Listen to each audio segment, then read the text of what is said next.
Welcome to the Real Estate Syndication Show. Whether you are a seasoned investor or building a new real estate business, this is the show for you.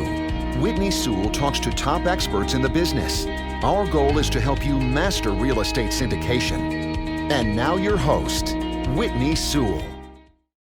This is your daily real estate syndication show. I'm your host, Whitney Sewell. Today, our guest is Dmitriy Fomichenko. And sorry if I'm butchering your name, Dmitry, but tell the listeners a little more about who you are, and we'll jump right into it.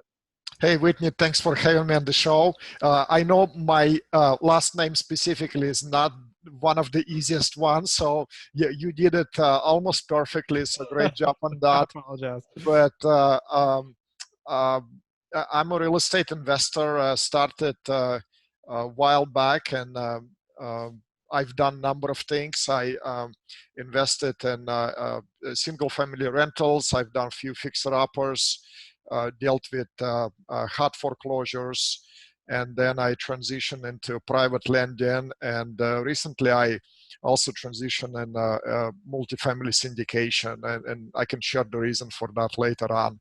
Yes, let's do. I'm going to tell them a little bit more about who you are as well, just your business, and you're the founder and president of Sense Financial Services LLC, a boutique financial arm specializing in self-directed retirement accounts with checkbook control. Yeah, and so. And you mentioned you've invested in numerous syndications.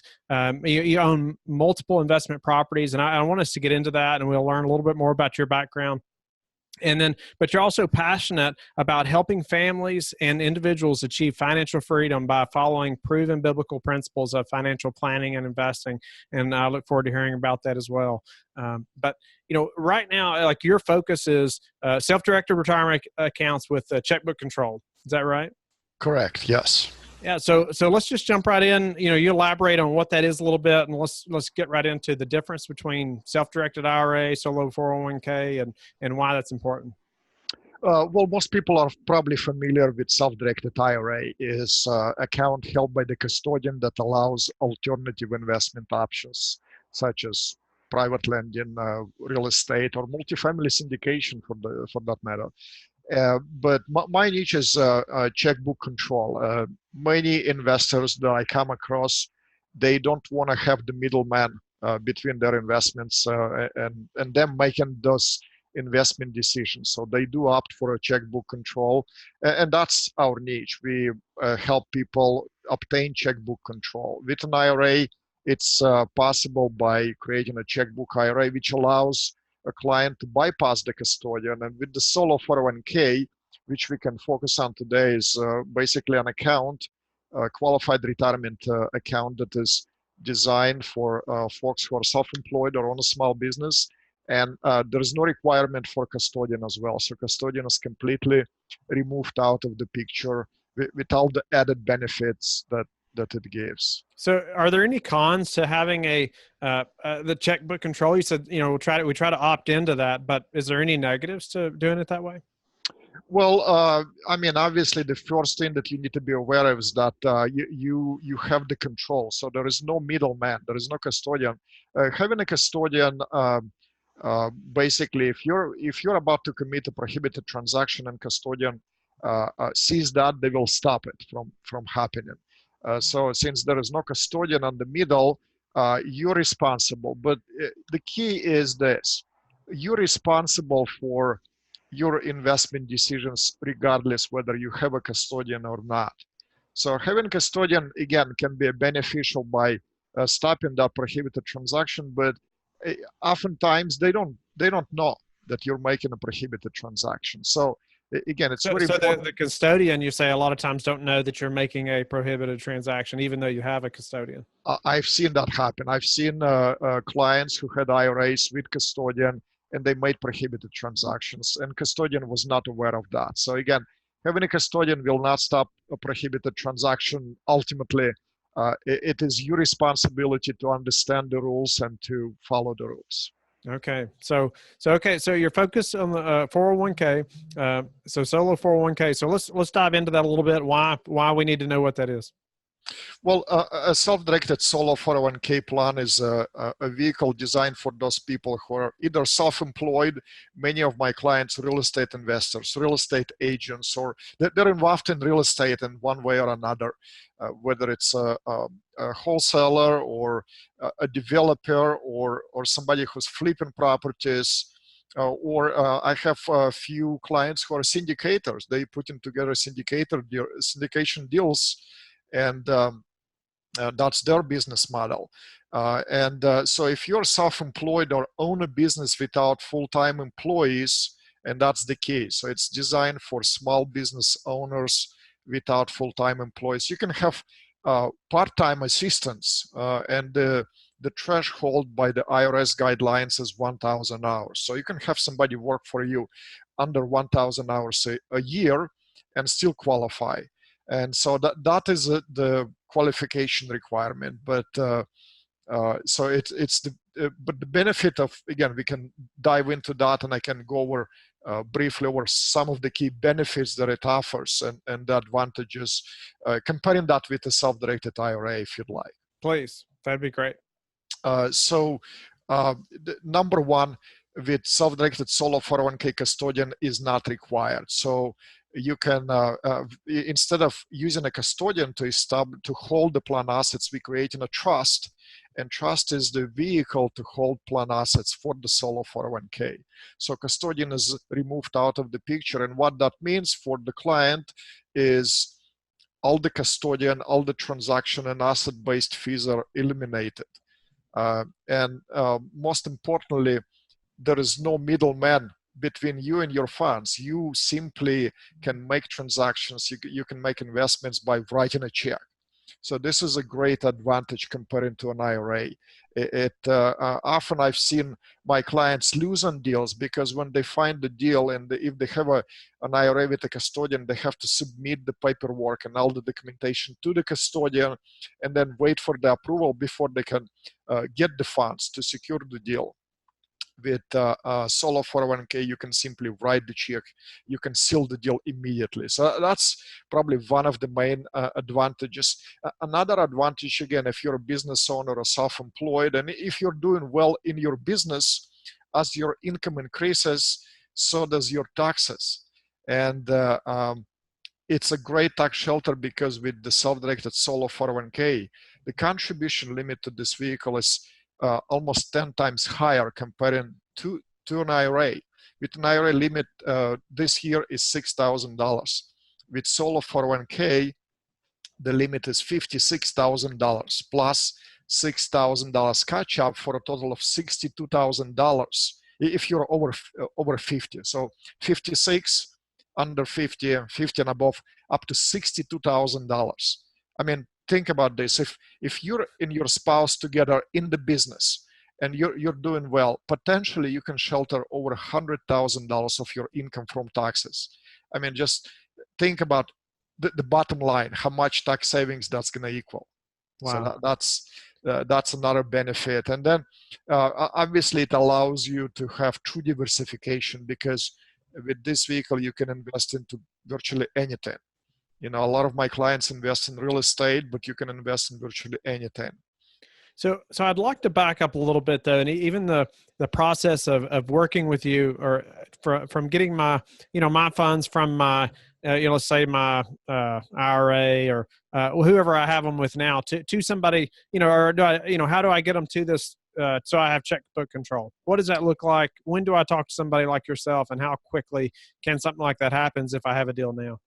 So the first thing is that if you have a deal now, then you got to do it personally. It's not in order for you to do the deal inside of a retirement account, you have to get the account established first. You can't find the deal and then go and try to establish a retirement account. That will be placing a cart before the horse. So if you do want to obtain control over your retirement funds, the proper steps is to establish this vehicle and then look for the deals.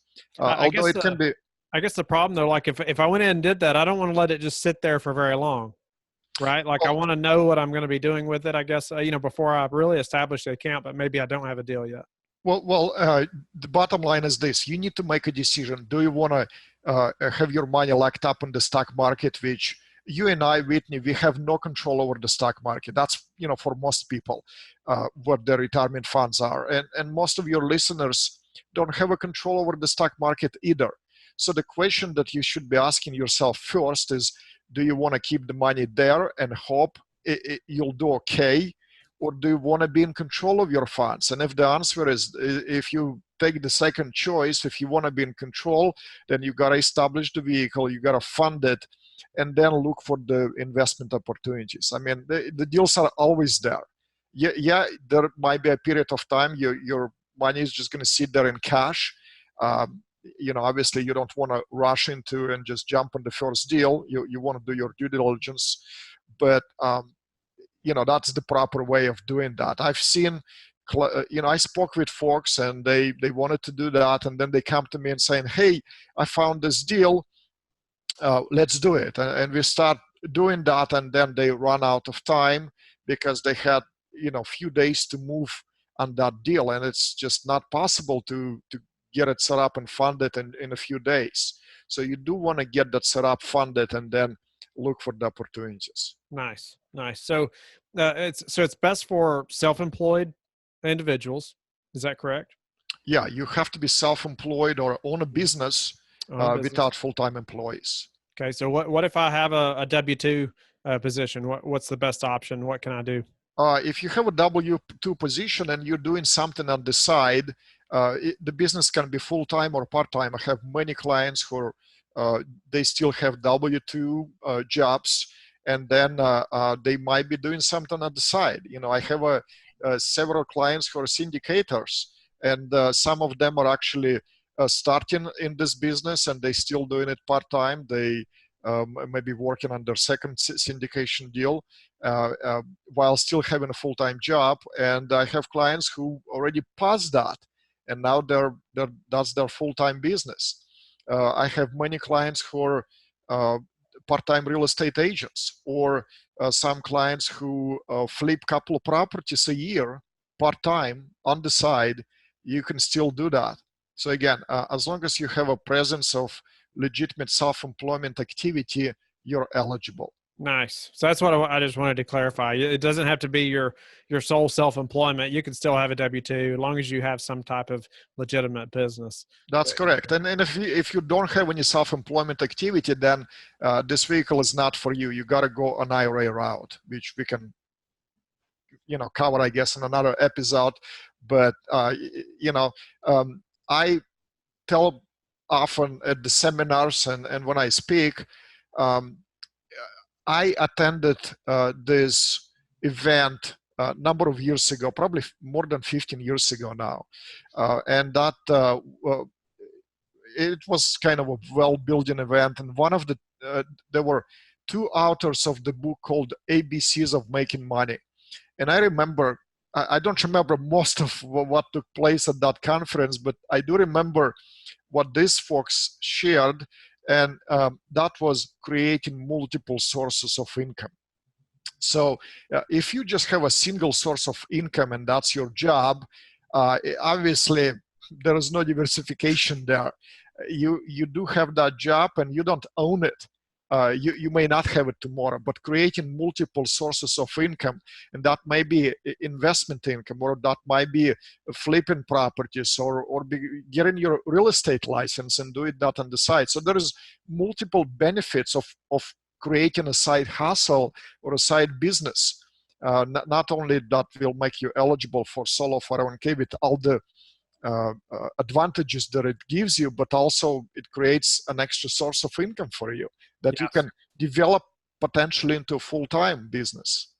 That's awesome. And that kind of lends us right into, you've talked about, you're very passionate about helping families and individuals achieve financial freedom. Can you elaborate on that a little bit and how you do that? Or maybe that's a whole nother segment, but, at least let's briefly at least touch on it. It definitely can be another segment, but briefly, let me just cover just a few points. Please. Bible has a lot of wisdom just for life in general.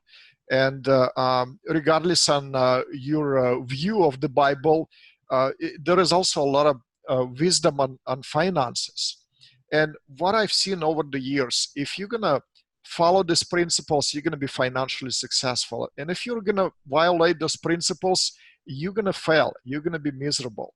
And I've seen many examples of that. And so the few key points is the first is importance of setting goals and planning. In Proverbs 21:5, we read, good planning and hard work leads to prosperity. So there is no get rich quick. You got to set goals and you got to execute them. You got to plan for the future. Another one is importance of being debt free. And I'm talking about bad debt. Proverbs 22:7 says, the borrower is servant to the lender. So if you're in debt, then you're actually working for somebody else just to pay and, making wealthy somebody else. So you got to implement that as part of your goal.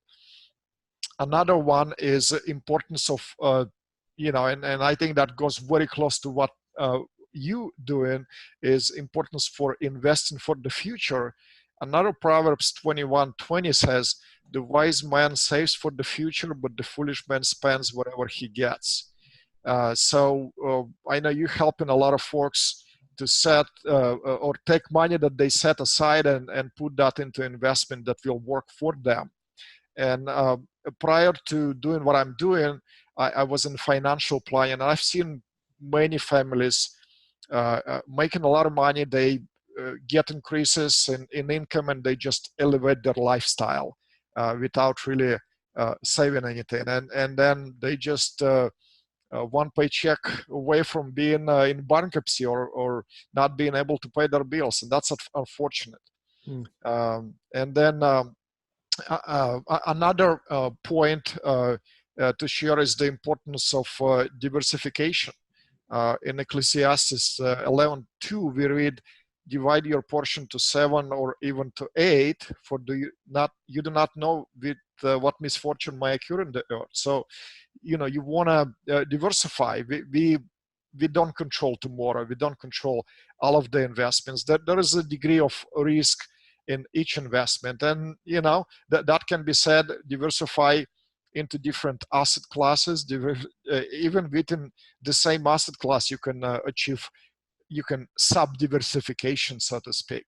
So those are some of the key points that I speak and try to educate my clients. And the services that we offer to our clients, self-directed retirement accounts, they pretty much cover all of those. They allow our clients to implement those key points. Nice. No, I just really appreciate you sharing. I appreciated that in your bio as well. And I just, it's a big need, that's for sure. If you're living paycheck to paycheck or not even that much, it's people struggle to exactly what you said, living way above their means. And so, no, that's awesome. People need financial training, right? We don't get it in high school or through school for some reason, but we need some training. And so, also before we started recording, we just mentioned like your path to syndication. There's a couple of things you and I discussed, and I just thought we could highlight before we run out of time, because I just thought it would be important to the listeners as well. Sure. Well, as I mentioned, I started investing in just single family rentals. I've done a few fixer-uppers. My first purchase was a townhome. My residence was a fixer-upper, and then I purchased the first rental was a hot foreclosure.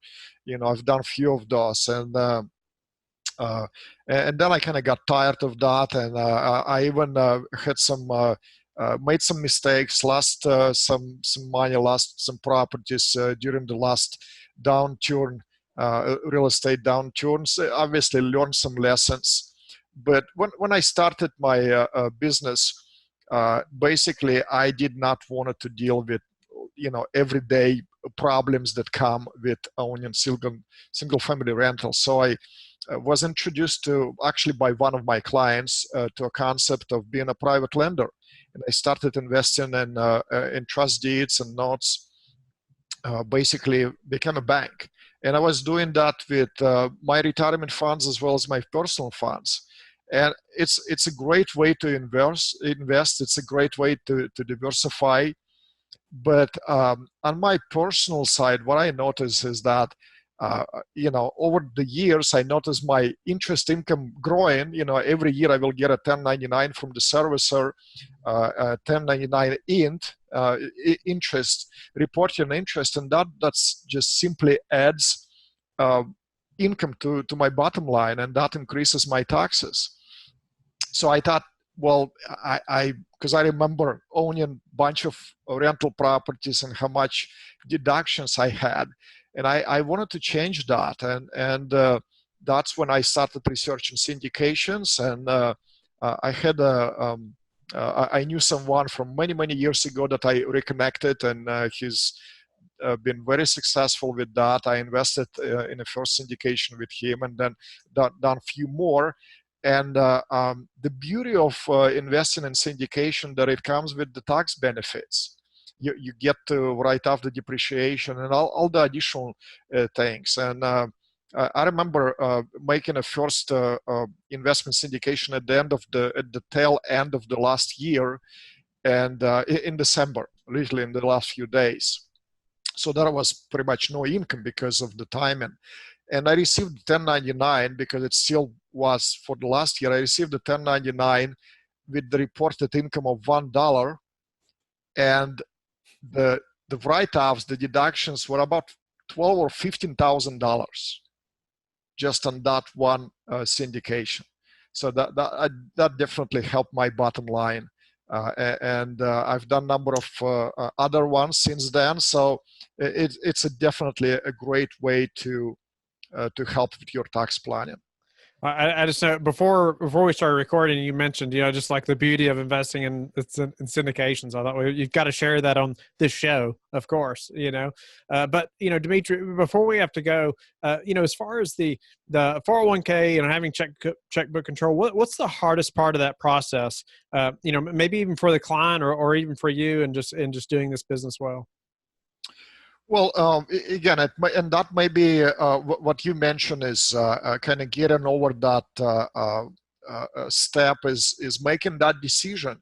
Do you want to, because like I said, I've seen clients who losing deals when they didn't do it in the proper steps. They try to get the deal first and then looking for the or converting the retirement funds into a source that they can use for that deal.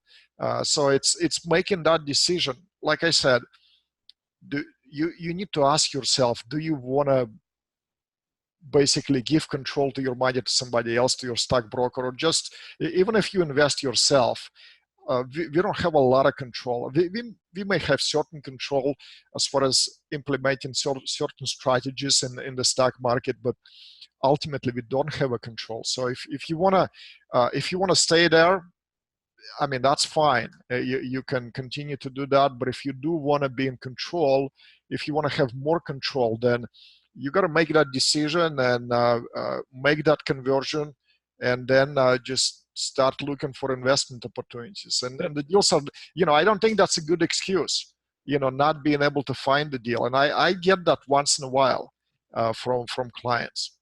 Is there a specific amount that you have to be able to convert? Not really. I mean, you can. I started this business helping clients with IRAs. Okay, and so most of my clients, they will bring $50, $100, $200, $500,000 from other retirement accounts. But then when we added solo 401k to our services, now quite often I do have clients who start from zero. They don't have any retirement accounts, but they do have successful business. And as I mentioned, because of the a high contribution limit, husband and wife together can contribute well over $100,000 in a single year. Well, that's your, that's your seed money. You can do quite a bit of that. You can do a couple syndications with that. Right. Wow. Unfortunately, we're running low on time, Dmitry, but before we have to go, just a few more questions. Is there a way that you've recently improved your business that we could apply to ours? I think one of the things is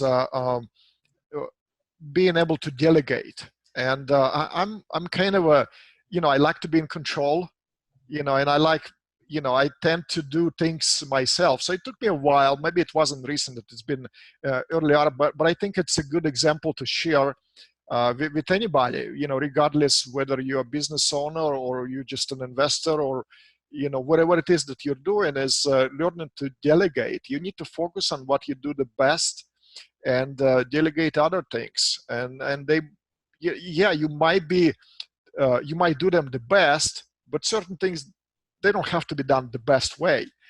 They just need to be delegated. And I think that will definitely improve your bottom line. Done is better than perfect. Yep. What's the number one thing that's contributed to your success? I think, like I said, I had a number of failures, and I've done a number of different things, investing and business-wise, and I think perseverance. Again, I've done those things, and even in this business, I had some struggles in the beginning, but because I did not quit, and I applied experience learned in the past, that definitely helped me succeed. Wow. And how do you like to give back? There is a number of things that we support. We actually, one of the things is that I very passionate about, and I think we share that, is we support some orphans. There is an organization in Ukraine that they work with orphans, so we support them. We also work with several organizations that support children in third world countries. So we have 3 girls that we support through that organization as well. Nice. Wow. Thank you for sharing that. I appreciate you doing that as well. We're highly passionate about helping families adopt. And so anyway, I appreciate that personally as well. But Dmitry, I'm grateful for your time and being on the show, and just the expertise you've shared in so many different levels about 401k and checkbook control and why that's important, and who can use it and who can't. And so anyway, just very grateful for you. And tell the listeners, though, how they can get in touch with you. You can, anybody can find me on Facebook, on LinkedIn, on social media. I'm on Twitter as well. But probably the best way is go to our website, sensefinancial.com. And sense is like common sense, SENSE. So that's actually how the name came, is financial concepts that make sense. That's what we're talking about. They just common sense things. Nice. Dmitry, thank you so much. I wish it was common sense, right? But we have to study this stuff, and appreciate, we have somebody like you that can help us out. But I appreciate the listeners being with us today and every day, and I hope you all will be back tomorrow. Hope you're learning a lot from the show, and hope your business is growing because of it. Please go to LifeBridge Capital and connect with me. I'd love to get on a call with you. Go to our contact page and help you any way I can. And then go to the Facebook group, The Real Estate Syndication Show, and we will talk to each of you tomorrow. Thank you for listening to the Real Estate Syndication Show, brought to you by LifeBridge Capital. LifeBridge Capital works with investors nationwide to invest in real estate, while also donating 50% of its profits to assist parents who are committing to adoption.